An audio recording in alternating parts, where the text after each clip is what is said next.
अस्सलाम वालेकुम दोस्तों, मैं आपको परफेक्ट वेब सॉल्यूशंस की तरफ से लारावेल 5 और Vue.js के इस ट्यूटोरियल सीरीज़ में खुशामदीद कहता हूं। मेरा नाम इमरान कासिम है और ये हमारा लारावेल और Vue.js की ट्यूटोरियल की सीरीज़ का दूसरा हिस्सा है, मतलब पार्ट 2 है।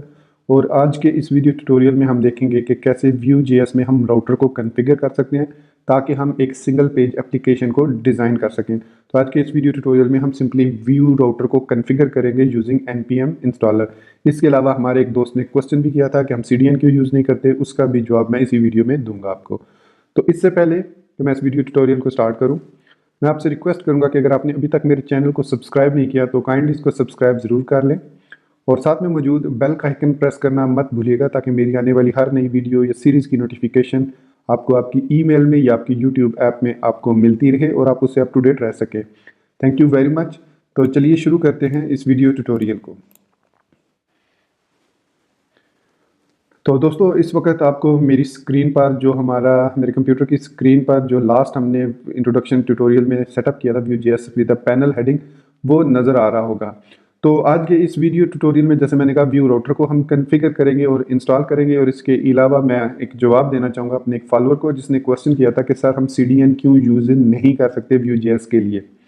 तो इसका सिंपल सा जवाब ये है कि एप्लीकेशन जब आप डेवलप करते हैं, कोई भी वेब ऐप या कोई वेबसाइट डेवलप करते हैं, तो इसमें ये कंसिडर कीजिए, ये रिक्वायरमेंट होती है कि आप कम से कम HTTP रिक्वेस्ट्स को यूज़ करें और कम से कम जावास्क्रिप्ट की फाइल्स को अपने प्रोजेक्ट्स के अंदर लोड करें। अगर हम यहाँ पे चाहें तो हम jQuery.js को अलग से यूज़ कर सकते हैं, bootstrap.min.js को अलग से यूज़ कर सकते हैं, Vue.js को अलग से यूज़ कर सकते हैं, Vue राउटर को अलग से हम CDN के थ्रू ऐड कर सकते हैं। लेकिन उसका नुकसान ये है कि आपकी HTTP रिक्वेस्ट जो है वो इंक्रीज होती रहती हैं। इससे आपकी पेज की स्पीड जो है वो कम होती है। जबकि हम जब npm के थ्रू इंस्टॉल करते हैं इसको, लारावेल के अंदर मैं स्पेसिफिकली बात कर रहा हूँ, तो लारावेल के अंदर एक वेब पैक होता है, वेब पैक का एक पैकेज है, या लारावेल मिक्स का एक पैकेज है। यहाँ पे आपको नजर आएगा mix is equal to require Laravel mix. ये webpack dot min dot JS की फाइल है। तो ये लारावेल मिक्स क्या करता है कि ये जो फाइल्स भी आपने अपने सास के फोल्डर में या जो भी आपने फाइल ऐप डॉट जेएस में जो एसेट्स के अंदर है, रिसोर्सेज के अंदर, उसके अंदर कोई भी कोड करते हैं ऐड, कोई भी फाइल रिक्वायर करते हैं, तो ये मिक्स डॉट लारावेल मिक्स क्या करता है, ये जो हमारे पास मिक्स डॉट जेएस या लारावेल की मिक्स एप्लीकेशन है, ये उन सब फाइल्स को कंपाइल करके एक फाइल बना के जेएस की उसको ऐप डॉट जेएस में यहाँ पे कन्वर्ट कर देते हैं। अब अगर मैं आपको यहाँ पे एग्जांपल दिखाऊं तो हमारे जो रिसोर्सेज के अंदर, एसेट्स के अंदर, जेएस के अंदर ये दो कंपोनेंट, ये एक एग्जाम्पल कंपोनेंट था, एग्जाम्पल कंपोनेंट, ये आपको जेएस में कहीं नहीं मिलेगा। और आप सोच रहे होंगे कि ये यहाँ से उठाता है, नहीं। ये क्या करता है कि जब हम इसको कंपाइल करते हैं npm run dev या npm run prod या npm run watch के थ्रू, तो वो इस फाइल को अपडेट करता है और ये व्यू आपको यहाँ पे कहीं ना कहीं पे मिल जाएगा। जैसे मैं अगर यहाँ पे एग्जाम्पल कंपोनेंट लिखता हूँ तो यहाँ पे आप देख सकते हैं component dot option file is equal to resources asset JS component dot view file. उसने उस व्यू फाइल को यहाँ पे इंक्लूड कर रहा है इस तरीके से, ये आप देख सकते हैं।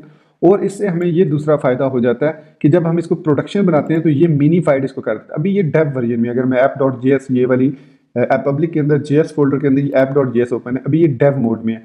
अगर मैं कमांड प्रॉम्प्ट पे जाता हूँ या टर्मिनल पे जाता हूँ, यहाँ पे L5 ब्लॉक के फोल्डर में हूँ अभी मैं, तो यहाँ पे अगर मैं लिखता हूँ npm run प्रोडक्शन prod लिखता हूँ, तो अब ये जब इसको कंपाइल करेगा तो आप देखिएगा ये हमारी जो ऐप डॉट जेएस फाइल है ये मिनीफाइड हो जाएगी। ये फिर सिक्योर भी हो जाएगी, ना सिर्फ आपकी HTTP रिक्वेस्ट कम होंगी बल्कि आपका जो कोड है वो सिक्योर भी हो जाएगा। इसको मिनीफाइड भी कर देगा थोड़ी देर तक।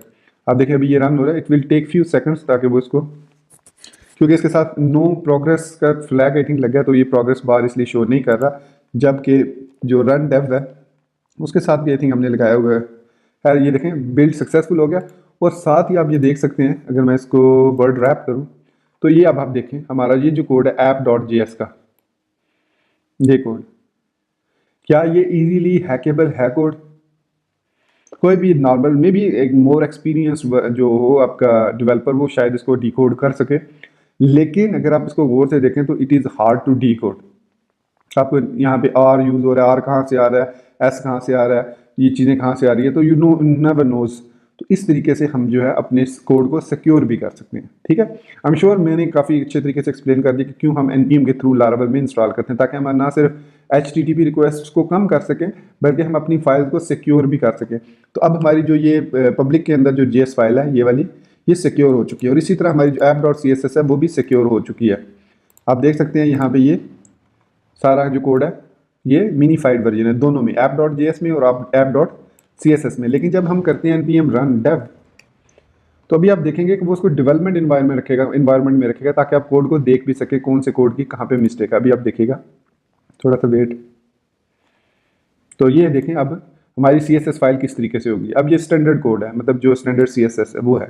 इसमें app.js आप देख लें, ये स्टैंडर्ड app.js है। You can read the code, you can read the sections के कौन से सेक्शंस कहाँ पे हैं, ये देख सकते हैं आप। तो ये हमें फ़ायदा होता है। अभी हम रन डेव या रन वॉच इसलिए करते हैं ताकि हमें जो है कोड में जो चेंजेस करनी है उनका हम डिबग भी इजीली कर सकें। तो यहाँ पे मैं npm रन वॉच अब करता हूँ ताकि जैसे जैसे मैं चेंजेस करूँ तो मुझे चेंजेस मिलती रहे। और साथ ही मैं एक न्यू टैब ओपन करूँगा इसी फोल्डर की, ये मैंने न्यू टैब ओपन कर ली, L5 ब्लॉग में हूँ। यहाँ पे अब मैं क्या करूँगा, यहाँ पे हमने सबसे पहले व्यू राउटर को इंस्टॉल करना है।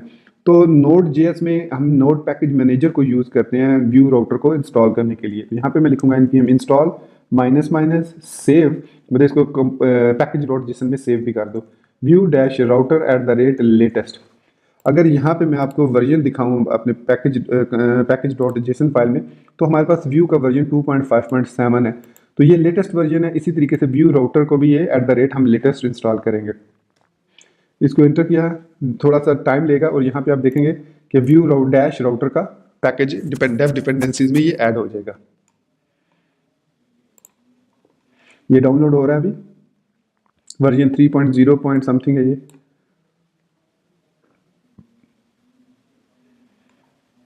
तो यहाँ पे पैकेज में चेंजेस आई हैं कुछ, ये देख सकते हैं। डिपेंडेंसीज में ये व्यू राउटर आ गया। अब ये डिपेंडेंसीज में आ रहा है, डेव डिपेंडेंसीज में नहीं आ रहा। तो इसका मतलब है कि ये डिपेंडेंसीज में है और उसको डेव डिपेंडेंसी की जरूरत नहीं है, तो हम इसको एज इट इज डिपेंडेंसी में ही रहने देते हैं। Let's move forward. अब हम इसको कन्फिगर करते हैं। कन्फिगर करने के दो तरीके हैं। सबसे पहले आप जाएंगे इसके router.vue.js.org पे और वहाँ पे आप इसके इंस्टॉलेशन में जाएंगे। इंस्टॉलेशन में भी आप देखेंगे वो बता रहा है कि आप CDN भी ऐड कर सकते हैं और npm के थ्रू भी आप इसको इंस्टॉल कर सकते हैं। जब आपने इसको npm के थ्रू इंस्टॉल कर लिया, अब व्यू हमने ऑलरेडी इंपोर्ट किया हुआ है, तो उसने कहा अब आपने इंपोर्ट करना है Vue router from Vue router. इन दो लाइनों को आपने कॉपी करना है।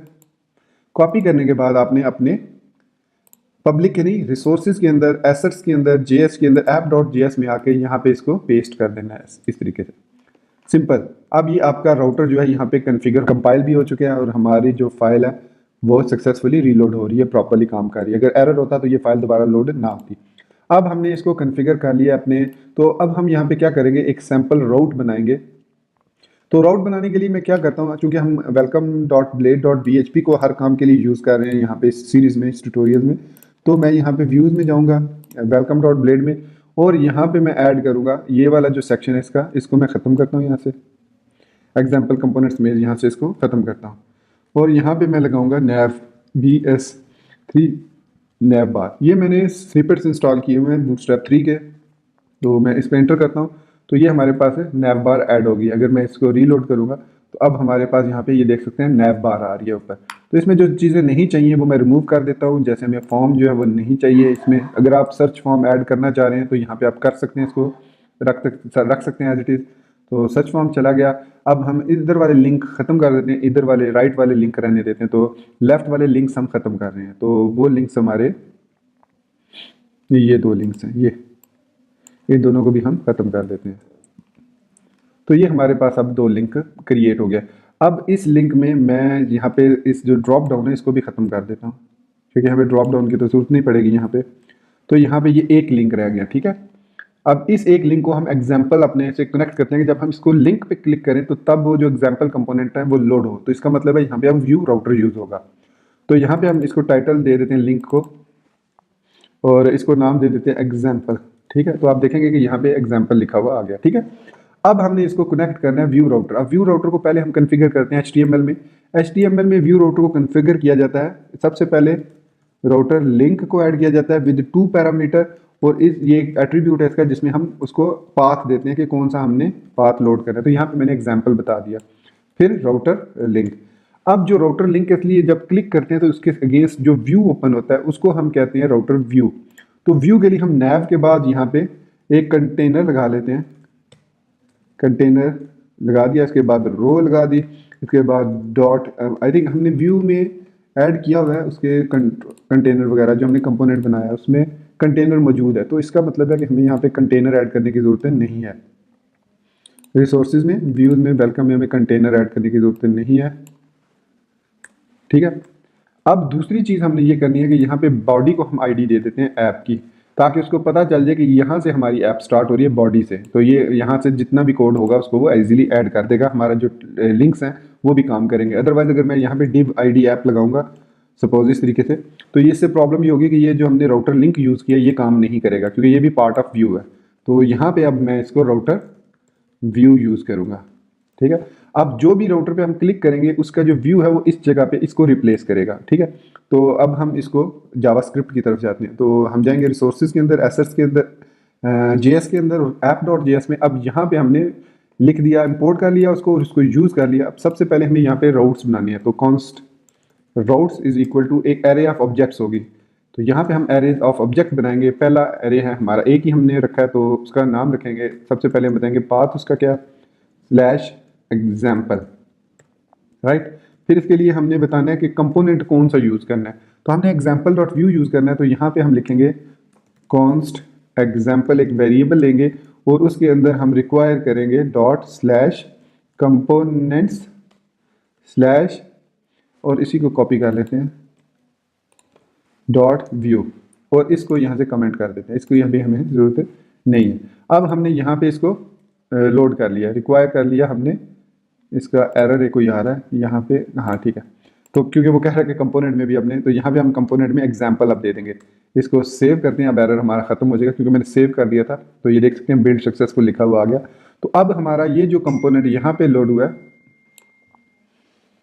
ये जो हमारा कंपोनेंट ये अब इस पाथ के साथ अटैच हो गया है। तो यहाँ पे अब हमने एक न्यू राउट क्रिएट करना है, राउटर। तो हम लिखेंगे constant router is equal to new view router, और इसके अंदर हम वो अपना जो राउट्स हैं वो पास करेंगे एज अ पैरामीटर। तो ये हमने राउट्स को पास कर दिया। अब इस पैरामीटर को, राउट्स को हमने यहाँ पे लोड करना है। तो राउटर जो वेरिएबल हमने यहाँ पे बनाया, ये वेरिएबल हम यहाँ पे पास कर देंगे, या ऑब्जेक्ट हमने जो भी बनाया ये वाला। तो अब हमारा जो है व्यू राउटर वो कन्फिगर हो चुका है प्रॉपरली। अगर हम इसको टेस्ट करना चाह रहे हैं तो मैं इसको रीलोड करूंगा पेज को, एवरीथिंग इज गोइंग गुड। अब मैं जैसे ही, आप देखते हैं एग्जाम्पल लिंक काम नहीं कर रहा, एक मिनट देखते हैं example path is slash example, तो welcome dot blade dot PHP में स्लैश एग्जाम्पल है, राउटर लिंक है, ठीक है राउटर लिंक है। एरर चेक करते हैं यहाँ पे क्या, क्योंकि कंपाइल तो ठीक हो रहा है, इसका मतलब है कोई रन टाइम पे एरर है। हाँ, do not mount view HTML, हाँ ठीक हो गया। वो कह रहा है कि व्यू को कभी भी HTML और बॉडी के साथ माउंट ना करो, it is not a good choice, ठीक है सही है। हम इसको इस तरीके से करते हैं, यहाँ पे एक डिव ले लेते हैं ऐप, और इसको क्लोज करते हैं बॉडी से ऊपर, यहाँ पे स्क्रिप्ट से ऊपर। तो इस तरीके से इसको ब्यूटीफाई कर लेते हैं थोड़ा सा, ठीक हो गया। सेव कर दिया इसको, अब ये काम करेगा, ठीक है राइट हो गया। अब आई एम श्योर अब इसमें, हाँ ठीक है। अब हमारा ये वाला लिंक भी आप देख सकते हैं कि यहाँ पे अब क्लिक मैं जब करूँगा तो हमारे पास ये व्यू पैनल लोड हो गया। इस तरीके से हम इजीली अब मोर कंपोनेंट्स क्रिएट कर सकते हैं। जैसे अब यहाँ पे एग्जांपल के तौर पे मैं आपको एक और कंपोनेंट बना के दिखाता हूँ, फिर हम प्रैक्टिकली प्रोजेक्ट की तरफ बढ़ेंगे। तो न्यू फाइल, और अब इसका नाम देता हूँ सैम्पल कंपोनेंट डॉट व्यू। इसको सेव करते हैं कंपोनेंट्स के फोल्डर में। और यहाँ पे आपको ध्यान में रखना है कि जो भी व्यू के कंपोनेंट्स होते हैं उसके 3 पार्ट्स होते हैं। पहला पार्ट होता है टेम्पलेट, दूसरा पार्ट होता है स्क्रिप्ट, और तीसरा उसका पार्ट होता है स्टाइल। ये इसके 3 पार्ट होते हैं, ठीक है। और इसके साथ एक इसकी प्रॉपर्टी होती है स्कोप्ड, सिर्फ आपने स्कोप लिखना होता है। अब इस टेम्पलेट के अंदर आप यहाँ पे डिफाइन करते हैं, सपोज मैं ये कह देता हूँ H2 सैम्पल कंपोनेंट। और जावास्क्रिप्ट के अंदर अगर हम देखें क्या लिखना होता है, इसमें हमने सिंपल लिखना होता है एक्सपोर्ट डिफ़ॉल्ट, और इसके अंदर फिर हम यहाँ पे जो भी, जैसे अगर हम इसका एक डिफ़ॉल्ट मेथड होता है माउंटेड का, कि जब वो कंपोनेंट माउंट हो तो ये एग्जीक्यूट होता है। तो यहाँ पे कंसोल डॉट लॉग मैं लिखता हूँ हेलो फ्रॉम सैम्पल कंपोनेंट। अब ये जो मैसेज है ये डिस्प्ले होगा नीचे कंसोल में, डिस्प्ले होगा जैसे ये कंपोनेंट लोड होगा, राइट। तो इसके अलावा हम यहाँ पे ये जो स्कोप स्टाइल लिखते हैं, इसमें मैं यहाँ पे लिख देता हूँ कलर ग्रीन। अब ये मैंने इसलिए लिखा कि मैं आपको बताता चलूँ, अगर हमने एग्जांपल कंपोनेंट में यहाँ पे H2 यूज़ किया, जैसे ये पैनल हेडिंग है, मैं यहाँ पे H2 यूज़ कर लेता हूँ। ये इस तरीके से। तो अब इस पे वो स्टाइलिंग अप्लाई नहीं होगी H2 वाली, वो सिर्फ स्कोप है, तो वो सिर्फ सैंपल कंपोनेंट के अंदर जो कंपोनेंट्स होंगे उन पे वो स्टाइलिंग अप्लाई होती है, सिर्फ सैंपल कंपोनेंट चेंज होगा, उसका कलर ग्रीन होगा। चलिए अब इसको इंक्लूड करते हैं अपने पैकेज में। तो यहाँ पे आए, सबसे पहले इसको कॉपी किया, पेस्ट किया, एग्जाम्पल की बजाय इसका नाम है सैंपल, तो एग्जाम्पल कंपोनेंट की बजाय है ये सैंपल कंपोनेंट। और यहाँ पे अब दूसरा राउट बनाने के लिए हमें यहाँ पे कॉमा और यहाँ पे पाथ डॉट स्लैश सैंपल क्या देते हैं इसको, और इसका कंपोनेंट हम दे देते हैं सैंपल को, SAMPLE। सेव किया तो हमारा बिल्ड सक्सेसफुल। अब welcome dot blade dot PHP की तरफ जाते हैं और यहाँ पे हम एक और राउट ऐड करते हैं जिस तरीके से हमने ये किया। तो LI को डुप्लीकेट किया और ये अब हमारे पास है सैंपल और ये है हमारे पास सैंपल का राउट, राइट, ठीक हो गया। अब हम इस पेज को रीलोड करते हैं। अब इसमें CSR टोकन को भी रहने दें, इसको हम बाद में देखेंगे कैसे हैंडल करना है। तो यहाँ पे अब आप देख सकते हैं पैनल बॉडी बड़ी होगी क्योंकि हमने H2 यूज़ किया, लेकिन इसका कलर रेड नहीं हुआ। लेकिन जब हम सैंपल में जाएंगे तो सॉरी ग्रीन नहीं हुआ, तो यहाँ पे हमारे पास जो H2 है उसका सैंपल कंपोनेंट ग्रीन है। अब इसकी रीज़न ये स्टाइल क्यों नहीं हुआ, तो यहाँ पे मैं इसको कॉपी करता हूँ सारे को जो हमारा एग्जाम्पल कंपोनेंट है और उसको सैंपल कंपोनेंट में मैं पेस्ट कर देता हूँ। और यहाँ पे मैं स्टाइल का टैग नहीं ऐड किया हुआ, दोबारा ऐड कर लेता हूँ, ठीक है। और यहाँ पे मैं H2 कलर ग्रीन कर देता हूँ। अब ये जो सैंपल कंपोनेंट है, सैंपल कंपोनेंट और सैंपल पैनल बॉडी, ये सेव किया। सेव करने के बाद हम यहाँ पे दोबारा इसको रीलोड करेंगे तो हमारे पास ये सैंपल कंपोनेंट जो है अब ग्रीन कलर में यूज़ हो रहा है। या फिर आप यहाँ पे इसको डेंजर कर दें, बैकग्राउंड पैनल डेंजर कर दें, तो इसका बैकग्राउंड अब थोड़ा चेंज हो गया। तो ये देख सकते हैं हमारे पास एग्जाम्पल और ये सैंपल। अब हमने सक्सेसफुली राउट्स को, व्यू राउटर को कॉन्फ़िगर कर लिया है अपने कंपोनेंट्स के, अपने लारावल के साथ। और यहाँ पे आप स्क्रीन पे देख सकते हैं जब हम एग्जाम्पल पे जाते हैं, सैंपल पे, तो यहाँ पे कंपोनेंट माउंटेड लिखा हुआ आ रहा है। जब एग्जाम्पल में जाते हैं तो कंपोनेंट माउंटेड लिखा हुआ आ रहा है। अब ये कहाँ से आ रहा है, ये बेसिकली हमारा आ रहा है यहाँ से। अब ये हमारे पास है एग्जाम्पल कंपोनेंट माउंटेड और ये है हमारे पास सैंपल कंपोनेंट माउंटेड। तो अब इसको रीलोड करेंगे तो अब हमारे पास यहाँ पे सैंपल पे क्लिक करेंगे तो सैंपल कंपोनेंट माउंटेड लिखा हुआ आ रहा है, एग्जाम्पल पे लिखेंगे तो एग्जाम्पल कंपोनेंट माउंटेड। इसके अलावा यहाँ पे हम डाटा के लिए हम जो डिफ़ॉल्ट हमारे पास Vue.js की जो मेन प्रॉपर्टी है वो जो हमारे पास app.js में है ये वाली, अगर यहाँ पे हम डाटा एट्रीब्यूट यूज़ करते हैं उसको वेरिएबल्स पास करने के लिए, लेकिन जब हम कंपोनेंट में करते हैं तो हम डाटा का फंक्शन यूज़ करते हैं और ये रिटर्न करता है ऑब्जेक्ट्स को।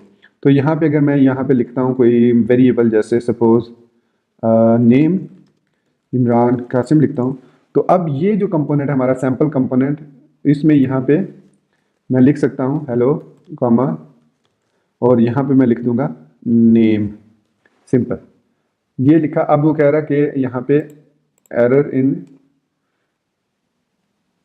डाटा, सॉरी कॉमा लगाना मैं भूल गया, यहाँ पे ये कॉमा लगाना है क्योंकि ये इसका पार्ट है तो ये कॉमा लगाना मैं भूल गया था। एनीवेज ठीक हो गया। तो अब मैं अगर इसको लोड करता हूँ एग्जाम्पल को, तो हमने चेंजेस किस में किए हैं, सैंपल में। सैंपल में जाता हूँ तो यहाँ पे हेलो इमरान कासिम लिखा हुआ है, चूँकि अब ये जो डाटा वेरिएबल ले रहा है जिसको हम इंटरपोलेशन के थ्रू बाइंड कर रहे हैं वो बाइंडिंग हम, तो अब यहाँ पे आप अपनी सारी वो बाइंडिंग इफ जो वी बाइंड है, वी टेक्स्ट है, वी HTML है, वी फॉर लूप है, इसके अलावा वी इफ है, वी मॉडल, वो सारे कुछ अब आप यहाँ पे कंपोनेंट्स के अंदर यूज़ कर सकते हैं। हर कंपोनेंट को इंडिपेंडेंटली यूज़ कर सकते हैं, ना सिर्फ इंडिपेंडेंटली यूज़ कर सकते हैं बल्कि हम दूसरे एक कंपोनेंट को दूसरे कंपोनेंट के साथ लिंक भी कर सकते हैं। वो आगे चल के हम जरूर देखेंगे कि कंपोनेंट्स को एक दूसरे के साथ लिंक कैसे किया जाता है। तो यहाँ पे मैं अपने इस ट्यूटोरियल को ख़त्म करता हूँ। हमने सक्सेसफुली व्यू राउटर को इंस्टॉल कर लिया और मैंने आई थिंक आंसर भी दे दिया अपने फॉलोअर्स को जिनको कंसर्न था कि हम CDN क्यों यूज़ नहीं करते। लेकिन यहाँ मैं बताता चलूँ, अगर आप NPM यूज़ नहीं करना चाहते तो you can use CDN as well if you want. अगर आप चाहते हैं तो CDN यूज़ कर लें। तो दोस्तों इजाज़त चाहूँगा आपसे, दुआओं में याद रखिएगा और उम्मीद करता हूँ आपको ये ट्यूटोरियल पसंद आया होगा और इसको आप लाइक करना और मेरे चैनल को सब्सक्राइब करना नहीं भूलेंगे। Thank you very much for being with me till end. Take care, अल्लाह हाफिज़ एंड बाय।